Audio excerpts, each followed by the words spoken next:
आता पाहूया 36 जिल्हे 50 बातम्या।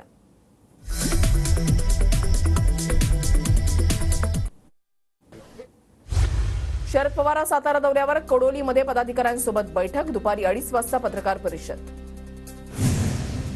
प्रकाश आंबेडकर यांची आज दुपारी 2 वाजता मुंबईमध्ये पत्रकार परिषद। वंचितनं मवियातून बाहेर पडत स्वतंत्र लढण्याची घोषणा केल्यानंतर दुसरी पत्रकार परिषद।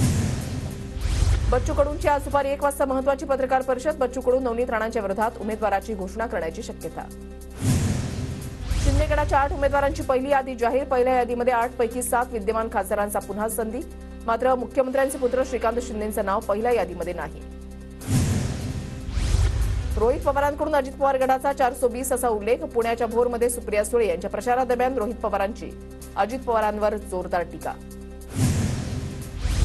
परभणी लोकसभेच्या रासपाला सुटण्याच्या चर्चा सुरू असतानाच भाजप पदाधिकारी निवडणुकीच्या फील्डवरून गायब, तर परभणी लोकसभा रासपाला सोडण्याला भाजप कार्यकर्त्यांकडून विरोध।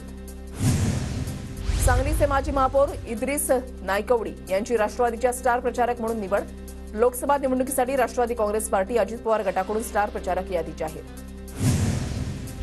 परभणी लोकसभेसाठी मनोज जरांगेंना उमेदवार देण्याची मागणी। परभणीमध्ये सकल मराठा समाजाच्या बैठकीमध्ये निर्णय। जरांगे पाटलांच्या पाठीमागे उभे राहण्याचं आश्वासन। यवतमाळ वाशिम लोकसभा मतदारसंघामध्ये शिंदे गटाच्या उमेदवाराचा तिढा सुटेना। संजय राठोड लोकसभा लढण्यास फारसे इच्छुक नाहीत, तर भावना गवळींच्या उमेदवारीला भाजपमधून विरोध कायम। न्यायपालिकेवर दबावाचा प्रयत्न। राजकीय नेत्यांशी संबंधित भ्रष्टाचाराच्या प्रकरणांमध्ये न्यायपालिकेवर दबाव आणण्याचा आणि न्यायालयांना बदनाम करण्याचा प्रयत्न असल्याचा दिल्लीमधील वकिलांचा आरोप। भंडारा जिल्ह्यामध्ये हवामान खात्याचा पुन्हा पावसाचा इशारा। येलो अलर्टमुळे शेतकऱ्यांमध्ये चिंतेचं वातावरण। आजपासून 31 मार्चपर्यंत विजांच्या कडकडाटासह हलका ते मध्यम स्वरूपाचा पाऊस पडण्याचा अंदाज। मनमाडसह ग्रामीण भागामध्ये ढगाळ वातावरण। काही ठिकाणी पावसाची शक्यता, तर उष्म्यातही मोठ्या प्रमाणात वाढ। येवला शहरामधील पाणीपुरवठा ठप्प। साठवण तलावानं गाठला तळ। शहराला पाणीपुरवठा करणारा टप्पा क्रमांक 2 साठवण तलावाचा कोरडा ठाक।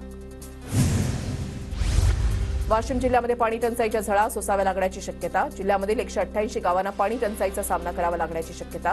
प्रशासनाकडून जिल्ह्यातील 13 गावांमध्ये टँकरनं पाणी पुरवठा करण्याचे प्रस्ताव। उन्हाचा पारा वाढल्यानं नागपुरातील पाणीपुरवठ्यामध्ये वाढ। कन्हान नदीमधील मुबलक साठा आणि नागरिकांची पाण्याची वाढती मागणी लक्षात घेता महापालिकेचा निर्णय।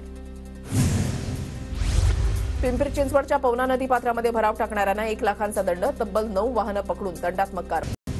लातूरच्या नागलगाव शिवारामधील ऊस शॉर्ट सर्किटनं जळून खाक। ऊस जळाल्यानं शिवराज फुसकुटे या शेतकऱ्याचं मोठं नुकसान।